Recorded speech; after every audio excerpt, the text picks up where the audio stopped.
Alors, Roger Eke a répondu l'autre jour à une de mes vidéos sur la théologie.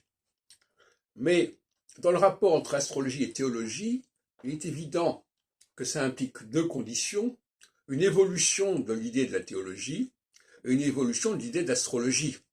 Il ne s'agit pas de prendre la théologie telle qu'on l'imagine aujourd'hui, ni l'astrologie telle qu'on l'imagine aujourd'hui. Dans les deux sens, il faut qu'il y ait un travail. L'interdisciplinarité, ça veut dire que les deux facteurs qu'on met en relation sont tous les deux en train de se réformer et de se reformuler. Donc la théologie, alors on va avoir des certaines catégories que Roger Eke évoque dans sa tête, parce qu'il a appris ça, je ne sais pas où, que voilà, la théologie est incompatible avec la technologie, par exemple. Or, pour moi, c'est tout à fait le contraire. C'est la notion de Deus Faber. La technologie, ce n'est pas la nature. La technologie, elle se sert de la nature, mais elle va au-delà. C'est une transcendance, une transfiguration de la nature.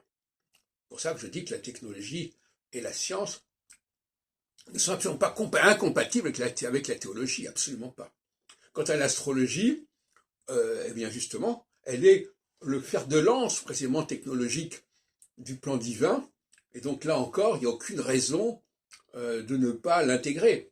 Alors, d'ailleurs, il y a eu des débats là-dessus.